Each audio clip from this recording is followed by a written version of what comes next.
Bom dia, na paz, tudo bem com vocês? Meu nome é Priscila Mello. E como é que vocês estão? Como está seu coração? Ansioso? Preocupado? Vamos meditar na palavra de Deus?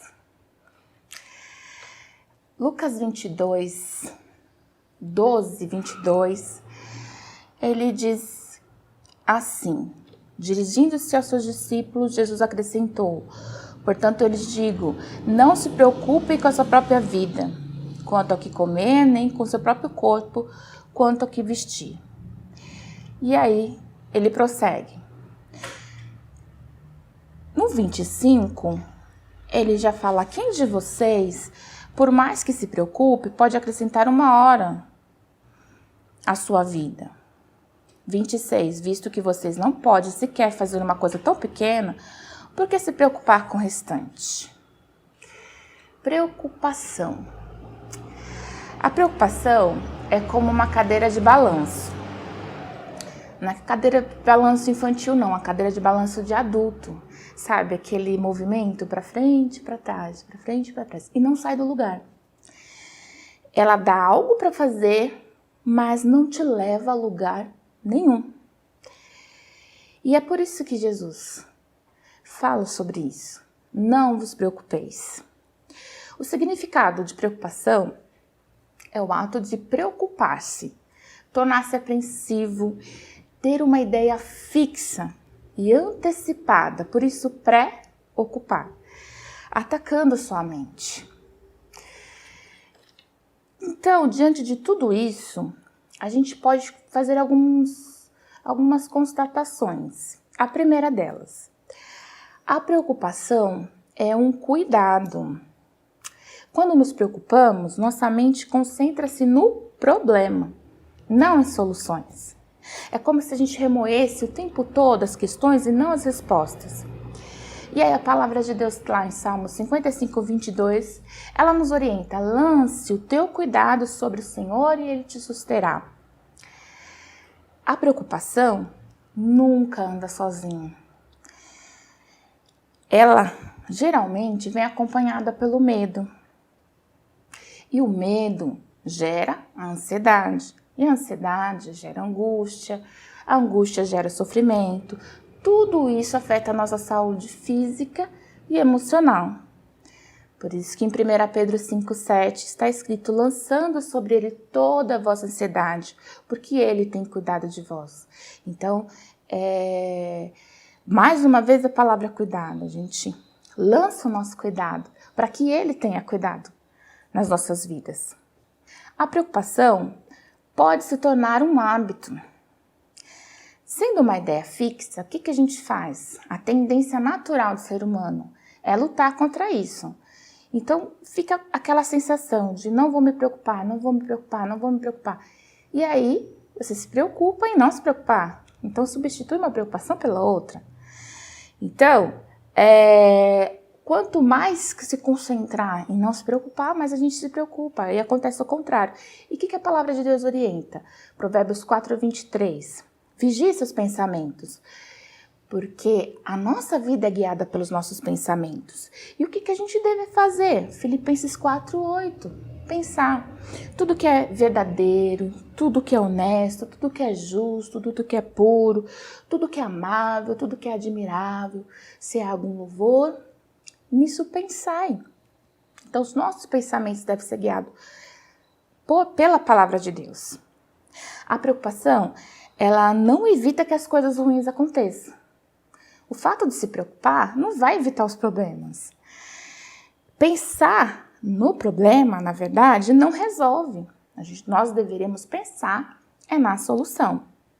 Por isso que nós lemos Lucas 12, 26, que ele até traz essa reflexão. Do que adianta se preocupar, se na verdade nós não conseguimos resolver, né? Você já parou para pensar por que a Bíblia menciona, ela fala para não nos preocuparmos? A preocupação e a ansiedade, ela é mencionada 25 vezes no Novo Testamento como algo que deve ser evitado. Não é uma opção, é uma ordem. É Mateus 6,25, fala assim, não se preocupem com a vez de comer, de vestir. E tem outra versão que ela fala, não se preocupem com a vida diária.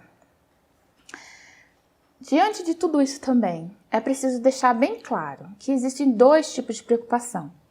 A preocupação natural, sabe aquela do dia a dia? Ela nos impulsiona a resolver alguma coisa, então ela é bem específica. E quando a gente tem esse tipo de preocupação, geralmente a gente consegue se desenvolver e resolver a situação.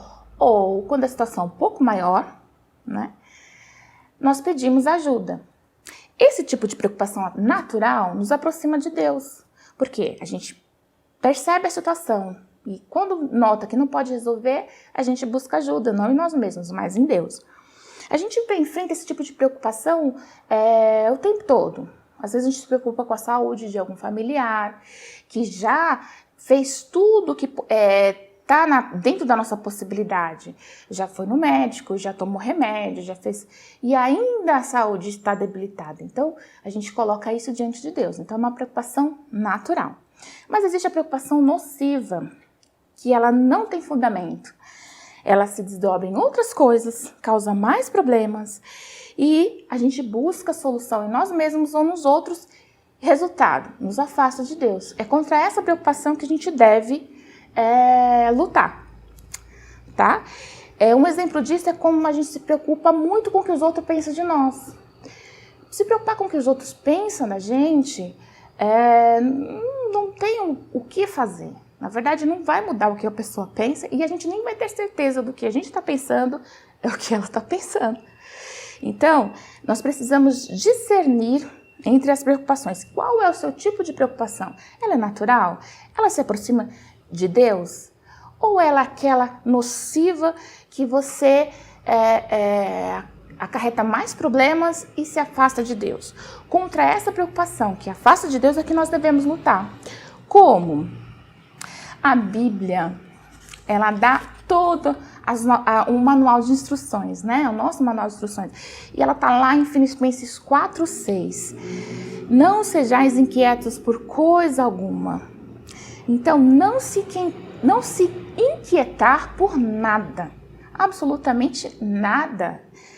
E aí depois ela fala, apresente em oração todas as coisas. Aí vem a pergunta, por que se preocupar se a gente pode orar? Transforme essa preocupação em oração. Porque a inquietação, ela exalta o problema, mas a oração exalta a Deus. E aí ela continua, né, no versículo 4, o capítulo 4, versículo 6. Antes as vossas petições sejam em tudo conhecidas diante de Deus pela oração e súplica com ações de graça. Então, sermos agradecidos em tudo, pelo que Deus fez, pelo que Ele tem feito, pelo que Ele vai fazer. Por quê? Se não somos gratos pelo que Ele tem feito no passado e pelo presente, nós perdemos a perspectiva de futuro. A nossa fé se enfraquece. A gente não consegue olhar à nossa volta e sentir gratidão pelo aquilo que nós temos naquele momento. Perdemos a visão de futuro, né?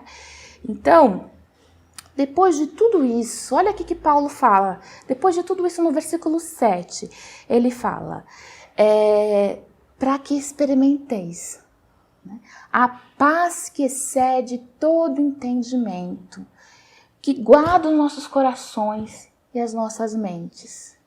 Então, isso é o resultado quando nós depositamos as nossas preocupações, a nossa ansiedade, as nossas inquietações diante de Deus. Nós experimentamos a paz que excede todo entendimento, guardando o nosso coração e a nossa mente. Vamos orar? Obrigada, Senhor, pela Tua palavra, Senhor, que nos orienta, a Tua palavra que supre as nossas necessidades, nos alimenta. Obrigado pela oportunidade, Senhor, de lançarmos as nossas preocupações diante de Ti, Senhor. Ó Deus, Tu sabes, Senhor, o que passa pelo nosso coração. Tu sabes, Senhor, as coisas que nos afligem. Colocamos diante de Ti, Senhor. Que o Seu nome, Senhor, seja glorificado em todas essas situações. Nós te louvamos e te bendizemos, Pai, porque sabemos que Tu és um Deus que sabe todas as coisas, provê as nossas necessidades e nos abençoa com a Sua paz, trazendo paz à nossa vida, à nossa casa, ao nosso coração e à nossa mente.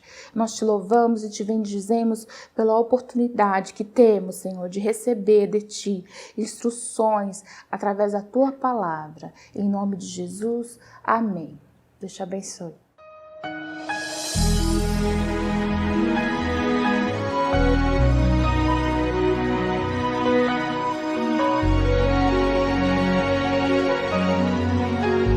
Contribua com este ministério. Banco Bradesco, agência 0670, conta corrente 14865, dígito 2. Deus te abençoe grandemente.